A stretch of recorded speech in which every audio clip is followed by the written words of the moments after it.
مرحبتين، أهلنا حبابكم، أهلا بكم في حلقة جديدة من فنجان جبنة. حلقة استثنائية حنرجع فيها نفتش في التاريخ ونشوف في التاريخ.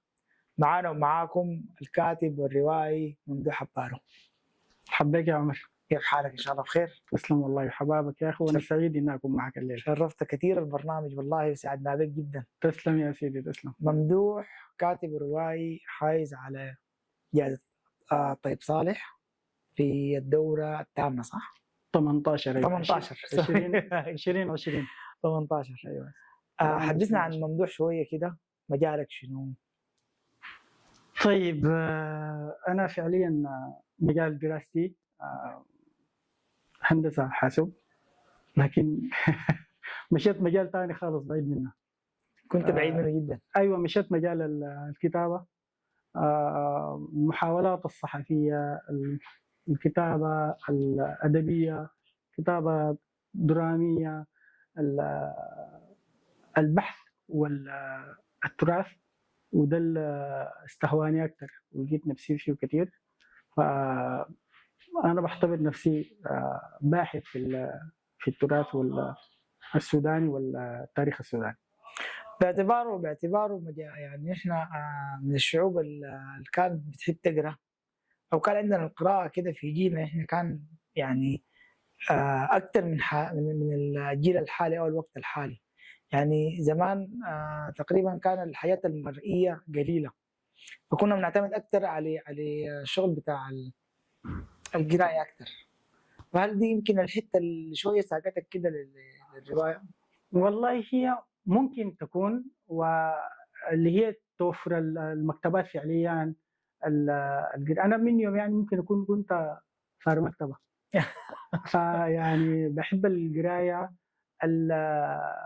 الاطلاع، الحاجات دي. غير كده نمت فيني برضو والدتي، الله يديها الصحة والعافية، هي بتحب الحكي. تحية زول حكاية جدا. أيوة، تسلمون ذاتي، بحييها. وهي كانت يعني هي زولة برضه عندها محاولات شعرية، بتحضر نفسها هي شعر، بتقول شعر وبتحفظ التراث القديم ده والدوبيت والحاجات دي. فهي ممكن تكون حببتني للموضوع. هو موضوع الحكاية ده احنا قاعد فينا من زمان، يعني من الحبوبات وحجاوي الحبوبات وحجيتكم ما بجيتكم والقصة دي. يعني انت فعلا تربية حبوبات، ممكن تقول عليها تربية حبوبات. هي قاعدة عندنا من زمان، لأنه يعني الحكواتي أو الراوي أو كده هو كان الحاجة العاملة هسه بمثابة التلفزيون. صحيح. يعني احنا ما كان عندنا مثلا الحاجة اللي ممكن تستقي منها القصص والحياة زي دي، زي الراوي أو الحكواتي، أو لما زول يجي راجع من السفر يقعد يحكي لك في شنو، المغامرات بتاعته. بالضبط. أيوه. والتفاصيل، يعني فهمت علي؟ مشينا ولاقينا كده، بعد ذلك أنت بتحس زي كأنك أنت مشيت المنطقة ذاتها اللي هو مشاها. أيوة. يعني بعد فترة بيكون عندك خبرة لما 2-3 بحفز عندك الخيال، إنك أنت بحفز خيالك، إنك أنت تقدر تتخيل الحاجة كانت كيف والرحلة كانت كيف. قبل كان يعني سؤالك عن الموضوع القرايه ذات والخلى الناس يعني ممكن يكون وتاثير السوشيال ميديا والحاجه دي وهو المرئيه عموما.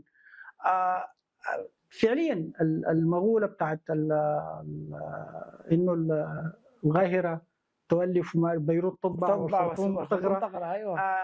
هي دي كانت فعليا.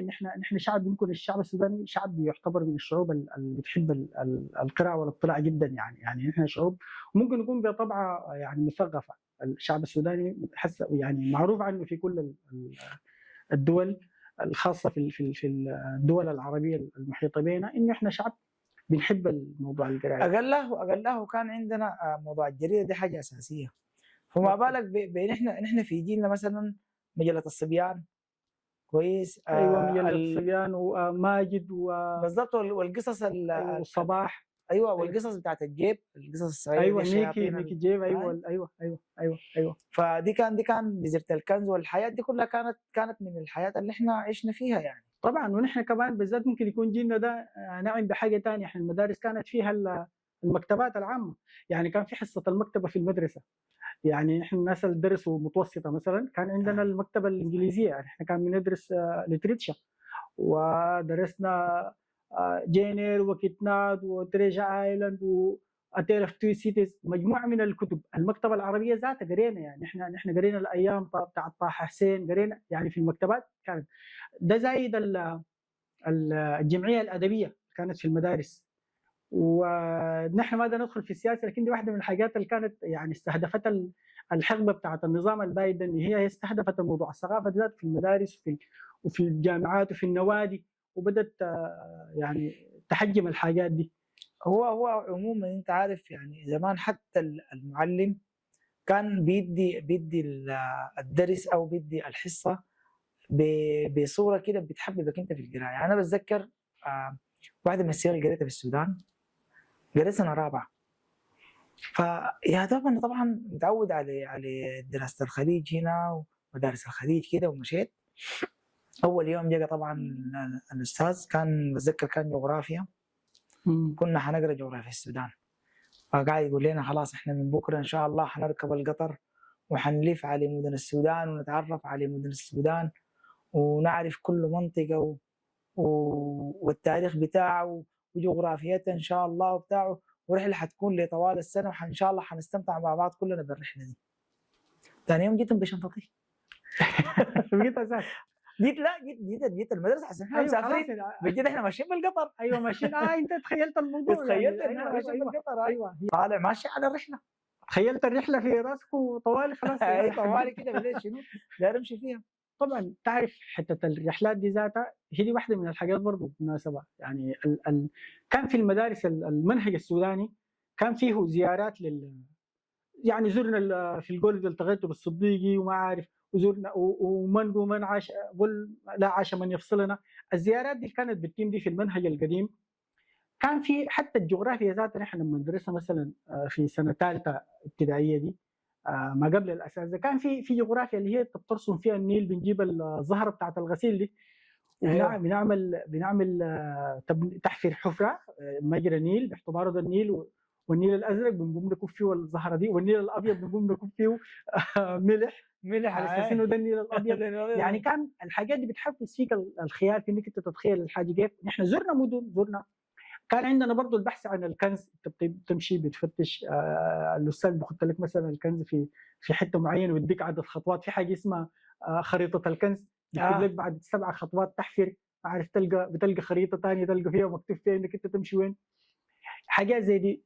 زورونا مثلا الشفخانه للطبيب اللي هو المساعد الطبي، ما كان في طبيب يعني المدن الكبيره فيها اللي هو الدمرجي يعني. ايوه اللي هو ده. ايوه. ويعني احنا في زمن احنا انت ونحن يمكن نكون دفعه يا عمر يعني.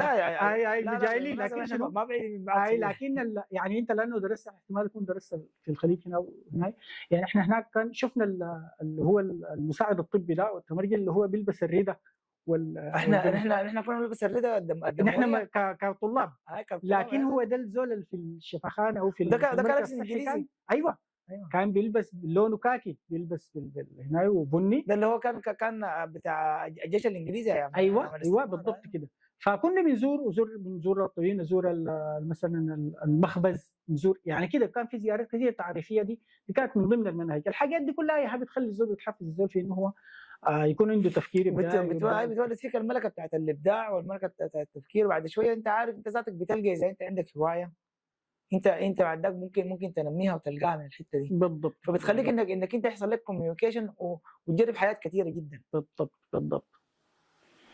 لغايه هنا احنا قمنا نكب الفنجان الاول ونرجع نشوف الفنجان الثاني حاصل فيه شيء.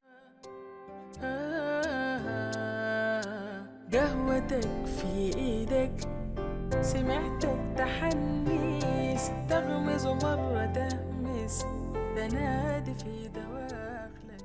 رجعنا لكم بالفنجان الثاني. قبل واحنا بنتكلم انا عرفت انه انت عندك اهتمام بالتراث او مجال البحث في التراث. فنحن دايرين انا وانت نقوم شنو نطلع للمشاهدين كده حاجه من الحياه اللي ممكن تكون ما عندنا علم بها او ما عندنا خبره فيها. طيب كويس.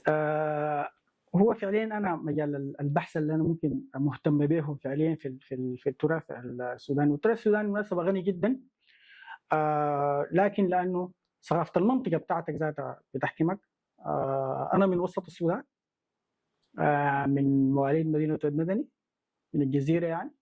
والثقافه اللي انا قمت عليها هي اللي هي ثقافه الوسط، واكتسبت فيها اللي هي الثقافه واحده من محمولات اللغه يعني، اللي هي اللغه الدارجه دي. فبديت ابحث في موضوع اللغه الدارجه السودانيه دي وارتباطاتها مثلا ممكن يكون باللغات القديمه، الشعر الموجود فيها، الاغاني، الالعاب، الاحاجي، الامثال، الحكم او الفوازير زي ما بسموها اللي هي الغلوتيه، والحجى او الحكاوي اللي هي القصص. فدي كانت يعني محل اهتمامي ويعني بحثي اكثر حاجه. طيب نحن بما انه زي ما بيقولوا الموضوع ده يعني كبير شديد، يعني ما بكفيه مش بودكاست، ما بكفيه حتى حلقات من برنامج فعليا. فنحن حنقوم نمسك جزئين.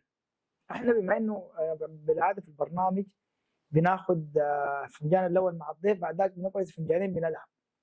تمام. بما انه الحلقه دي استثنائيه وما فيها لعب، فحنقوم حنتكلم في الالعاب لكن 200 نخليها في الفنجان الثالث.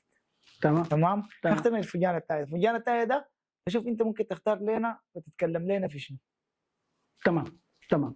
طيب انا ممكن اتكلم لك عن ارتباط يعني مثلا احنا لو حاولنا نجاوب على سؤال انه اللغه المحكيه السودانيه او الدارجه السودانيه دي العامه دي جاءت من وين؟ ما هي في النهايه لغه عربيه، لكن فيها تداخلات كثيره جدا من لغات ثانيه، من اللغات المحليه. يعني مثلا الناس لو رجعت لدخول العرب في السودان كان في حقب مختلفه يعني في دخول بيتكلم عن ما قبل الاسلام، وده كان في منطقه واحده اللي هي عن طريق شرق السودان، عن طريق الهجرات الاولى جات عن طريق شرق السودان بالبحر الاحمر. وفي بعد كده الهجرات اللي حصلت بعد الاسلام، وبالذات بعد حمله عبد الله بن السرح على دنقله او على دوله النوبه في شمال السودان. جاءت بعد ذاك الدخول الاكبر كان اللي هو بعد سقوط دوله المماليك في مصر، ودخلوا بعد ذاك باقي العرب السودان. لكن هم دي لما جو لقوا في آثار للغة دي موجودة. أيوة. وفي بعض الباحثين يعني مثلا زي العلامة دكتور عبد اللطيف بيتكلم عن إنه يا أخي اللغة العربية ما وليدة في السودان أو ما جديدة في السودان، بمعنى إنه يا أخي هي جذرة واحد مع اللغة الكوشية الموجودة كانت سابقا، اللي هي اللغة الكوشية بيعنوا بها المروية أكثر. فأصلا حتى لفظة كوش ذاتها هي لفظة توراتية، يعني جاءت ما بعد العبرانيين، بعد موسى وبعد يعني سيدنا موسى. يعني ما كان في ما كان في تسمية اسمها كوش، ما كان في حاجة اسمها كوش، ما كان يعني ما كانت التسمية دي، الناس ما في زول أرخ لها لأن كان اسمها شنو. تمام. هي كانت الدولة، لكن بعد ذاك خلاص اصطلحوا على بأن هي الدولة دي أول وجود ده أول مكان ده اسمها كوش، هو كوش. جو اليونانيين بعد فترة والإغريق اللي هم اليونانيين طبعا هم أكثر ناس هم وثقوا للتاريخ العالمي كله يعني، فسموها بأثيوبيا برضك. يعني احنا كان اسمنا أثيوبيا، احنا قلنا أثيوبيا وللأسف رفضناها واخترنا السودان، والإثيوبيين شالوا الاسم. الكلام ده قريب بالمناسبة، الكلام ده بعد تقسيم الحدود بين مصر والسودان ذات اللي هي في 1890. الكلام ده ما بعيد يعني، ممكن يكون يعني قريب ما بعيد صراحه. دي معلومات دي انا دي حاجه انا اول مره اعرفها يعني. ايوه انه احنا كان اسمنا اثيوبيا. ايوه، لانه تاريخنا مغيب. نحن عندنا حقبه كامله من تاريخنا ما مذكوره، يعني ما في لها يعني عنها وثائق موجوده لاسباب كثيره. في اسباب ممكن تكون عندها علاقه بالسياسه الدوله ذاتها، اللي هي زي ما حصل مثلا في الدوله السناريه.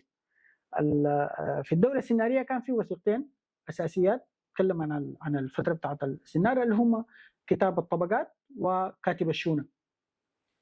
لما جات في بعض الناس بيتكلموا عنه، لما جات وكان في مخطوطات ثانيه، كان في بعض المشايخ والكتاب كتبوا مثلا لما جات الثوره المهديه ابادوا الحاجات دي كلها باعتبارنا دي شعوذه ودجال، لانها كانت بتتكلم عن الشيوخ والكرامات والى اخره.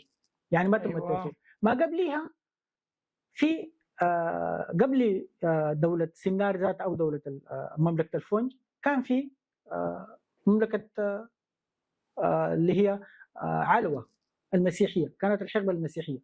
الحقبة المسيحية دي كان فيها 3 دويلات، دولة المغرة ودولة علوة ودولة نوباتيا في شمال السودان اللي هي في أقصى الشمال مع أسوان، وفي دولة في الوسط اللي هي دنقلة اللي هي دي المغرة، وكان في واحدة في سوبا عاصمتها سوبا اللي هي علوة. البهمة احنا لأنها ورثت سنار ورثت علوة، سوبا دي ذاتها أو علوة دي فيها فترة ما في عنا ولا مستند ولا يعني نقطة. ما قبلها برضو كان في دولة اللي هي الدولة الأقدم منها اللي هي الدولة المروية، اللي هي دي ما تم فك طلاسمها، موجودة آثارهم موجودة وكتاباتهم موجودة ونقوشهم موجودة، لكن اتفكت منها 106 كلمة أو لفظ بس. أيوة، وال106 لفظة ديل أنا ديل هم ممكن يكون مجال ارتباط بحسي بهم لأنهم عندهم ارتباطات باللغة الدارجة. فمثلا فيها يعني ارتباطات بأنه يا أخي من الكلمات اللي جاتنا من المروية اللي تفكت، مثلا زي اللاحقة اللي اسمها آبدي، يقول لك الخوجلاب والكمالاب والعبد الله. آبدي نسب، دي مروية أو كوشية. عندك تاني زي كلمة آبدي يعني مثلا هي بترجع اللي هي زي نسب كده، يعني بتنسب الحاجة ليه، يعني ولد فلان. أيوة منسوبين زي في الخليج يقول لك آل. أيوة بالضبط كده، آل يعني سعود هم عبد الله تابعين لعبد الله، الخوجلات تابعين لخوجل وهكذا. تمام. كان في تاني اللي هي في الدارجة السودانية ذات الريفية أو ممكن تكون في لغة البوادي. مثلا لما نقول لك لفظة ماني ماشي، أنا ماني يعني ماني دي بالذات دي لفظة كوشية مروية اللي هي تعني أنا ماني. أيوة ماني اللي هي جات منها برضو أماني اللي هم عندهم ماني ريناس أماني هي أصلا هي دي لأن شخيتي. أيوة إلى آخره. في تاني برضو اللي هي زي اللي هي إي دي برضو يقول لك حقي. يعني هي دي برضو مختلط هناك في المروية موجودة، صحيح هي لفظة عربية لكن موجودة في المروية برضو، دي واحدة من الاشتراكات اللي بيناتهم. وزي برضو الألف اللاحقة في نهاية الكلمة وحذف الها، يعني مثلا يقول لك ما بقولوا مثلا هن ما بقولوا ولدها ولدة يلا دي دي برضه لاحقة كوشية أو مروية. عندنا برضه حاجات كثيرة مثلا زي يقول لك مثلا تدي دي لفظة مروية بمعنى تعطي. اداني اديته تدي، اداني اي تدي دي ما عربيه، ما تديني دي ايوه ما تدي. دي اشتراكات بينه وبين المرويه. ويقول لك مع السلام بالتكي، تكي برضه تكي ذاتها تكي فقط. تكي دي لفظه مرويه لكن اضافت لها بعد ذاك متكي والافعال التصريفات المنها. تكي دي حتى المصريين عندهم اللي هي التكيه. ايوه هي التكيه عندنا احنا السودانيين كلنا. هي لفظه ما قلت لك عربيه لكن في مشتركات. ما دي واحده من الاسباب اللي خلت مثلا زينة عبد اللطيف يتكلم عن انه يا اخي اللغه العربيه دي ما جديده في السودان، قبل دخول العرب ذاته كانت موجوده، اللي هي دي بفكره جزرها الحميري. كلمه عكليت دي من الكلمات العربيه اللي انا اكتشفت ان هي من الكلمات العربيه. ايوه احنا بنستخدمها. ايوه بنستخدمها طبعا. ده منحى كبير جدا. احنا شوف اللغه الدارجه السودانيه دي دخلت عليها من اللغات المحليه اللي هي زي ما قلنا الكوشيه دي ذاتها، والنوبيه. تمام. النوبيه باعتبارها كوشيه، المرويه والنوبيه والبجاويه واحده من الكوشيات. ودخلت عليها برضه لغات افريقيه من افريقيا وفارسيه. ويعني فارسيه دي زي الضمنه، انتوا حسب تلعبوا الضمنه تقولوا دو ما عارف والشيش جهار. ايوه دي الالفاظ دي اللي هي الارقام دي فارسي. ايوه. وفي تركيا وفي الفاظ كثيره جدا دخلت على يعني مثلا زي الحاجات اللي برضه احنا زي ما قلنا، لانه حاسس الليله ممكن حلقتنا بس نتكلم عن الكويشيه والمرويه، لان انا حاسس ان الناس ما مدينا يعني ما عليها ضوء كبير جدا. يعني في مثلا نحن بنقول وطا هي وت دي معناها ارض وطا الحاجه. ايوه يعني بالمرويه هي دي بقول لك سوى او سو، يعني حتى انا سبب يقولوا سو اعمل. سو دي كلمه مرويه بنفس المعنى، بمعنى اعمل يعني ما. وسله، يقول لك سله الشوكه مثلا، سله الحاجه، ايوه وسلها. اخرج سله دي حفظها كوشي. انسل امرك. ايوه نسله نسله أغرب.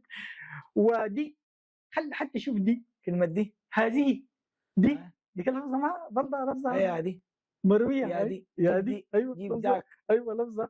وكثيره كثيره جدا هي الالفاظ اللي حاولوا اول كلمات اللي اتحلت تم تفسيرها وترجمتها من المروي، قلت لك كلمة كده كديس. 106 كلمه. اسم كديس. كديس، ايوه كديس وعبلاج. كديس دي انا حسب ما انا فهمتها، كنت اتكلم يوم مع استاذ السني فقام قام اداني المعلومه دي انه هي جايه اساسا من كوش. ايوه، ما هو اللي كان هو كان مقدس عديل، هو اللي هو كان تقريبا اله من أيوة. الالهه بتاعتهم أيوة. على شكل القط. واحد من المقدسات. ايوه ايوه. هي كالمصل. هل تعرف انه كالمصل ذاتها مرويه تعني مقدس؟ صل. اي اللي هي جات منها الصلاه وبتاع. ايوه دي جديده طبعا. ايوه يعني. ايوه من الالفاظ فزي ما قلت لك التدخل ده كبير جدا، كبير شديد، وما بتسعوا ما بيسعوا فنجان واحد. ولا حلقه ولا حلقه واحده. اي والله ده ذبيحه عادي ما ده اللي قهوه. ايوه الله يديك العافيه. احنا هنقوم شنو نطلع نشرب الفنجان الثاني ونرجع للفنجان الثالث. قهوتك في ايدك، سمعتك تحنيس، تغمز مرة تهمس، تنادي في دواخلك. ورجعنا لكم بالفنجان الثالث. حنواصل كلامنا في المصطلحات او الكلمات اللي هي من لغتنا نحن، لكن احنا ما عارفين ان هي كوشيه. ايوه كوشيه. ففي التسميات المدن برضه في تسميات كثيره طبعا، زي الحصحيسه ومعارف وتنقاسي، في تسميات كثيره معروفه، لكن اللي ما عارفينها الناس مثلا زي شندي. شندي هي اصلا عباره عن 3 مقاطع. شندي بتعني ارض المدفن الحقيقيه او المغابر الحقيقيه، لان هي اصلا شي دي مغابر وني حقيقيه، ودي هذه ارض المدافن الحقيقيه وهذه المغابر الحقيقيه. ودي كانت واحده من المدافن، لان اصلا هي شندي كانت دي مروي القديمه اللي هي ما بين المتمه وشندي ولغايه البجراويه وفعلا فيها هي الحته اللي فيها كميه كانت لقيت فيها كميه من الاثار. ايوه موجوده. والمدافن والاهرامات. يعني السودان ده فيه قريبه 300 هرم. ايوه شوف، هي دي الارض المدافن، ونوري هي المدينه الجديده. المدينه الجديده ايوه، لانه كلمه ري في المرويه نوري. ايوه ري هي المدينه. ونو جديد او نوري. حديث او ايوه يعني برضه زي بربر كثير. بربر دي كثير، يعني الفيها الكثافه، الحته اللي فيها ناس كتار. هم بر هي بر اسمها كثير صح؟ بربر كثير تمام. كريمي، احسن ليه ما بقولوا كريمه؟ ناس ذاتهم بيقولوا كريمي. ليه؟ لانه اصلا هي دي الكاء، هو ده الكائن المقدس او الاله المقدس.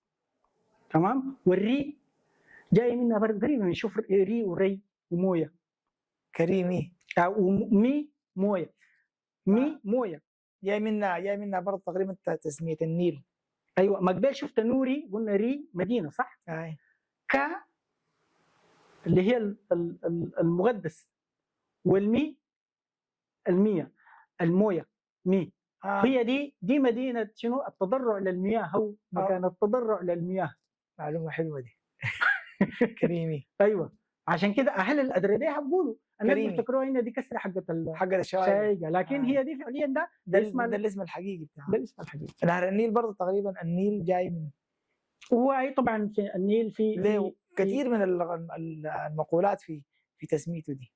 صحيح. نقوم هسه شنو نمشي لكلامنا الجبال قلنا لك عليه، ودارين فقره الالعاب، بما انه احنا حنتكلم عن الالعاب. كويس. طيب انت دار تلعب شنو؟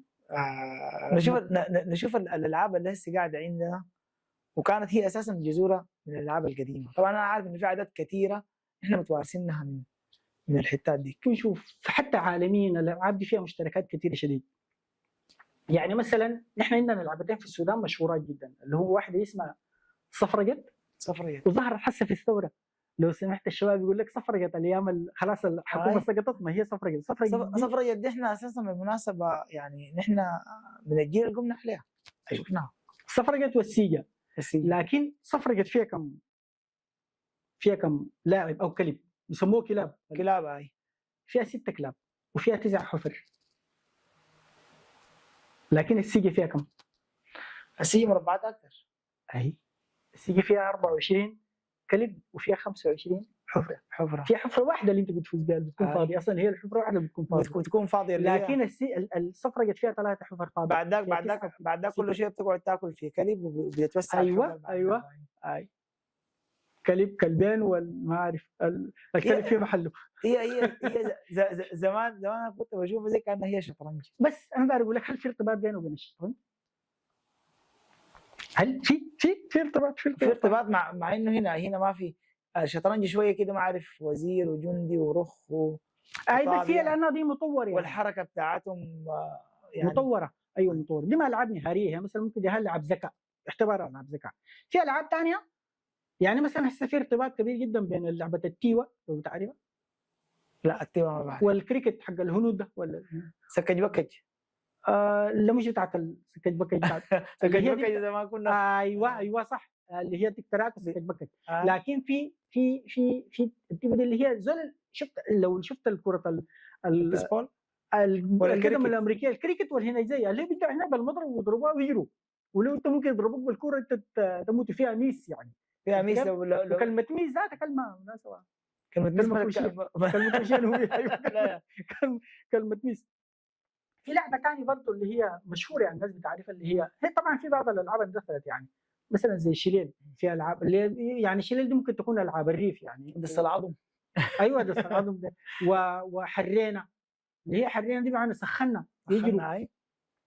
وفي حاجه اسمها الرمه وحراسه اللي هو يجري وشدت. شفت كيف؟ بالضبط. يعني دي العاب بتحتاج مساحات في الواقع التطور المعماري والمديني ده اللي هو جات معاه المباني العاليه والمساحات حتى غلصت مساحات الميادين ذاتها لمنتزهات صغيره ممكن الناس ما تقدر تمارس فيها الحاجات دي، بالاضافه للتكنولوجيا ذاتها تدخلت والالعاب في الاهتمامات حتى الاهتمامات تغيرت زي ما بيقولوا النوعيه بتاعت الالعاب الحته اللي انت بتمارس فيها الالعاب. ولاحظت مؤخرا في كثير من الشركات حتى الغربيه بدوا بيطلعوا في العاب بتخلي الناس تتحرك، مثلا زي لعبه بوكيمون بتاعت ايوه الموبايل. انت بتكون بتفتش انت ماشي بيقوم بيجيك في الخريطه انه في بوكيمون في الحته الفلانيه. انت بتمشي بتاعك عشان تقوم. دي واحده من الالعاب اللي كان عندنا اللي هي اسمها هنا جزيره الكنز. عادي كان الناس بيلعبوها اللي هي اسمها الكنز تمشي تفتشه، وفي بيربطوا لك مرات في عينيك وتمشي تفتش اللي هي نفس فكره الدساسيه والحاجات دي. العالم فعليا نحن في السودان ما قاعد نبث تراثنا ولا قاعد نبعث من جديد. العالم كله قاعد يتجه لانه يستفيد من تراثه الموجود ده. يعني مثلا خذ عندك قطر كدوله، واحده من الحاجات اللي عندهم الميزه اللي عندهم انهم هم مركزين على ثقافتهم وتراثهم وبيحاولوا نحن قاعد نهدمه بدعاوي المدنيه والحضاره الى اخره. الناس بتفتش عن تراثها عشان وتحييه وتصهره، نحن قاعد ندفنه وخليك من اثار وغيره. حتى التراث ده يعني بيعتبروه يعني كانه حاجه تخلف او حاجه قديمه. يعني من مظاهر واحده من الشعارات اللي اطلقتها زمان النظام الاسلامي في السودان ده ونظام ال30 من اللي كان موجود ده، اطلقوا شعار ما اعرف اللي هو التوجه الحضاري، في حين ان هم كانوا محاربين لموضوع التوجه الحضاري ذاته. يعني انت لما تيجي تلقى الراعي الغنم بيشتري يعني زبادي كابو وتلقى المزارع بيمشي يجيب دقيق زادنا، ما خلاص ما هي دي كده. ايوه فشوف زي ما قلت لك في موضوع الالعاب ده بالذات، كان الالعاب اللي بتحتاج مجهود بدني بتنمي فيهم ذاتها الذكاء في الاطفال وفي ايوه. حاليا بقوا قاعدين في موبايلاتهم دي ويلعبوا في اجيالهم دي، ما في احتكاك، ما في حتى التواصل ده. ما هي الالعاب دي فيها تواصل. ايوه التواصل اللي كان موجود فيها، اللي موجود في اي لعبه من الالعاب الموجوده دي، اذا كانت زي ما قلت لك الشدات او الشليل وينو او يا هودنا او الى اخره، الفات ما عارف في ديل سبع وسبع لفات لفات. دي العاب كلها كان فيها تواصل، كان فيها تعارف، كان فيها تلاغي، كان فيها كده. يعني انت بتكون عارف تيمك وين، والميس ما عارف، والروس ما عارف، حبابه الروس وما عارف، السامين وساميك. دي كلها حاجات هسه حاليا الناس فقدتها. حتى العاب الذكاء موجوده احنا عندنا في تراثنا بالمناسبه.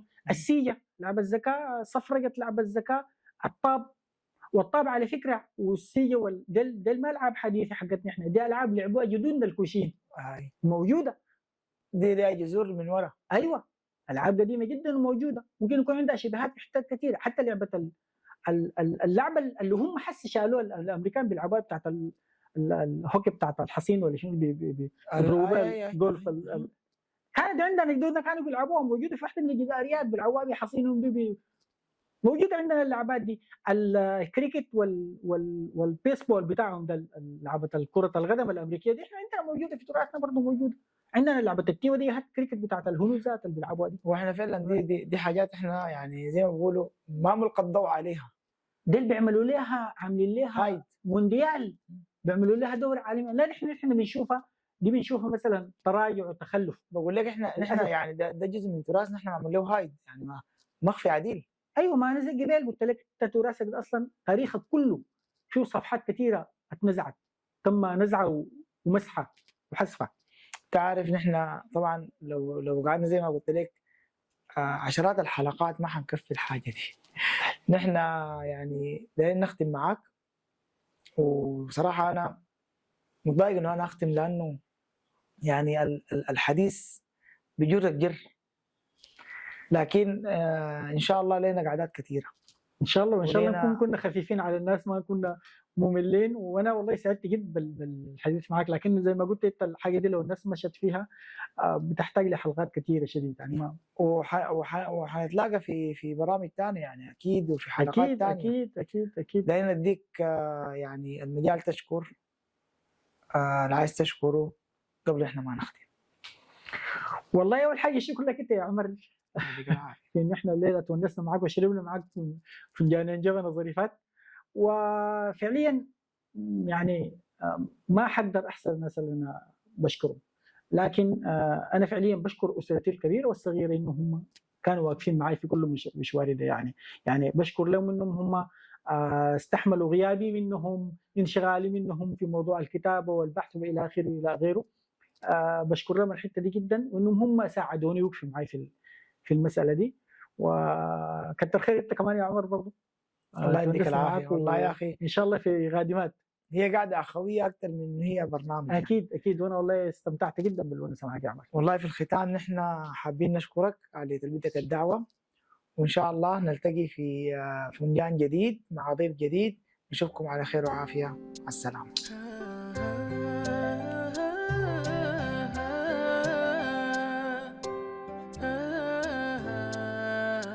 قهوتك في ايدك، سمعتك تحني